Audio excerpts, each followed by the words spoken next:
नमस्कार मित्रों, आपका इस वीडियो में स्वागत है और आज हम बात करेंगे भारत चीन संबंधों के बारे में। जैसा कि आप इस नक्शे में देख सकते हैं कि वास्तव में आज जिस समस्या का सामना हम कर रहे हैं, ये भारत का 1914 के आसपास का नक्शा है और ये रिपब्लिक ऑफ चाइना, उस समय पीपल्स रिपब्लिक ऑफ चाइना नहीं हुआ करता था, रिपब्लिक ऑफ चाइना हुआ करता था। भारत और चीन के बीच में ये तिब्बत को आप देख सकते हैं। ये तिब्बत एक बफर जोन की तरह काम करता था, लेकिन 1950 में इस बफर जोन को, इस तिब्बत को चीन ने हड़प लिया। अब होना तो ये चाहिए था कि भारत तिब्बत को हड़पे जाने का विरोध करता, लेकिन ऐसा नहीं हुआ। वास्तव में 1949 में जब चीनी कम्युनिस्ट पार्टी ने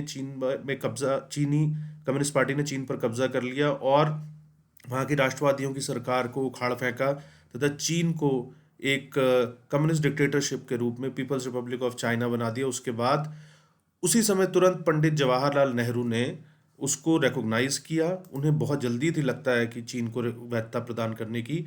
और ये माओ त्से तुंग के साथ नेहरू आपको नज़र आ रहे हैं, जो चीनी खूनी क्रांति हुई, कम्युनिस्ट क्रांति हुई, उसके नेता माओ त्से तुंग, जिन्हें माओ जेडोंग भी कहा जाता है। बहरहाल ये जैसे ही 1949 में तुरंत भारत ने कम्युनिस्ट सरकार को रिकॉग्नाइज किया और पहचान दी, उसे वैधता प्रदान की और उसके कुछ ही महीनों के बाद चीन ने तिब्बत पर हमला कर दिया। अब तिब्बत और भारत की 1914 में, ये तस्वीर आप देख रहे हैं, 1914 में भारत और तिब्बत के बीच में एक संधि हुई थी, जिसकी बदौलत भारत को वहाँ पर एक पूरा दूतावास मिला हुआ था। भारत के ट्रेड रिप्रेजेंटेटिव्स वहाँ पर थे, भारत के व्यापार प्रतिनिधि वहाँ पर थे, भारत की सैन्य पोस्ट वहाँ पर थी, सैन्य चौकियाँ थी, पोस्ट एंड टेलीग्राफ का एक पूरा नेटवर्क था।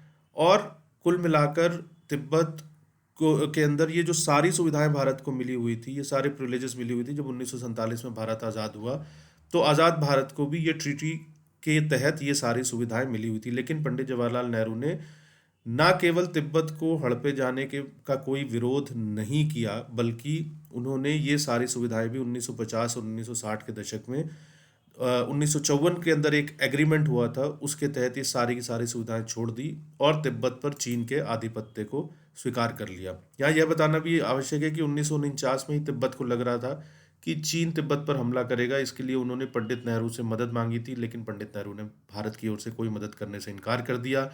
जब चीन ने हमला भी किया, उसके बाद यूनाइटेड नेशंस के अंदर, संयुक्त राष्ट्र के अंदर तिब्बत चीन के खिलाफ अपनी अपील लेकर गया, लेकिन भारत ने इस अपील को भी किसी प्रकार का समर्थन देने से मना कर दिया। उल्टा तिब्बत को यह सलाह दी तत्कालीन प्रधानमंत्री पंडित जवाहरलाल नेहरू ने कि आप चीन के साथ समझौता कर लो।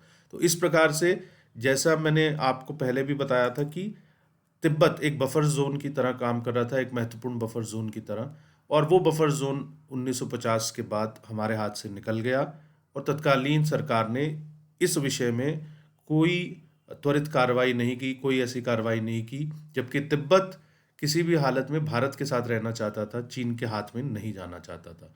तो आज हम जो भारत चीन सीमा पर पिछले कई सालों से, कई दशकों से जो सारी दिक्कतें देख रहे हैं, उसकी जड़ में कहीं ना कहीं ये तिब्बत का एक बफर जोन के रूप में हटना भी है। तो आज के वीडियो में इतना ही, और जल्दी मिलेंगे अगले वीडियो के साथ। नेशनलिस्ट व्यू के चैनल को सब्सक्राइब करें। वीडियो अगर आपको पसंद आया हो तो उसे लाइक करें और शेयर करें, और शीघ्र मिलेंगे नए टॉपिक के साथ। और मेरा नाम है अरुण आनंद। अब मैं आपसे विदा लेता हूँ। नमस्कार।